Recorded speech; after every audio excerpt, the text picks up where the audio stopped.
Okay, so you're ready to buy a home? Avoid these 5 mistakes that many homeowners make. Stay tuned to the last one because it is so very important.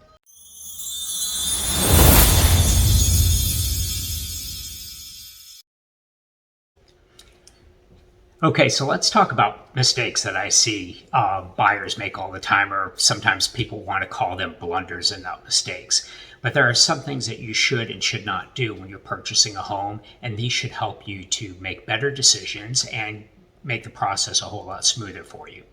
So people always ask me how much they're approved for, which is important. Typically, you're going to get a ballpark of the amount of money that you can spend on a home, but there are other factors that are going to be involved in that. So make sure that you are considering all those factors. And what are they?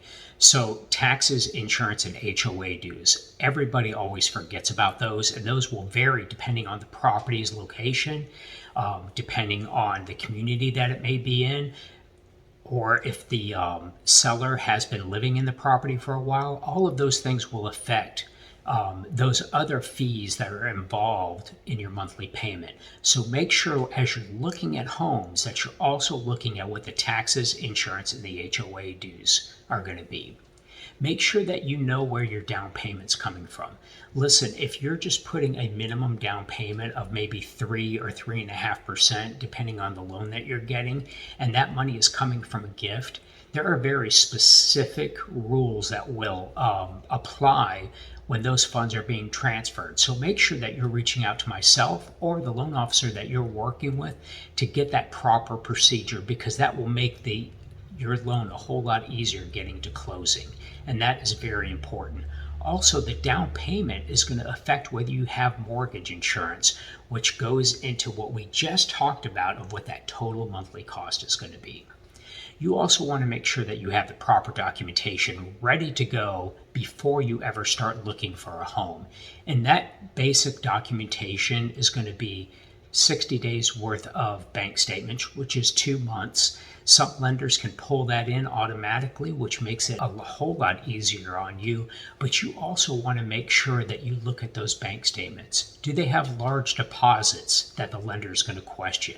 Any deposit that is over 50% of your monthly income is going to be questioned by the lender. So go ahead and figure out what that deposit is and have that ready to go. That way it'll make it easier again for you. Make sure that you have 30 days worth of paycheck stubs. It's also very important when you're looking at your paycheck stub, you may think that you make a certain amount because of overtime and bonus. But that overtime and bonus income typically is going to be averaged over 12 to 24 months for qualifying purposes. So even though you may have made a lot in bonus income this year or a lot in overtime, if you haven't made that over the last 2 years, you need to be very careful because you may not qualify for what you think you're going to qualify for based on guidelines. So keep that in mind. Also, if you are self-employed, you're going to have to provide tax returns. It's very important. If you are self-employed and your loan officer has not looked at your tax returns and reviewed them, you're not really pre-approved or approved yet. So it's very important. If you are self-employed, you need to get those tax returns to your loan officer as soon as possible. And also, don't focus on the interest rate only. You want to focus on what is your total monthly payment. If you are thinking that your total monthly payment is only going to be the principal and interest payment, that's not correct.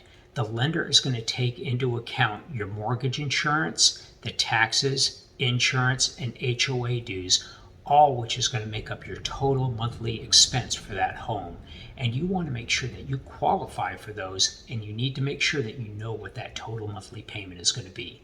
Listen, I hope these 5 things helped you out. If you have any questions, please feel free to reach out to me. Always subscribe to my channel and you'll get more information about buying a home, and it will make the process for you so much easier no matter what lender you are using.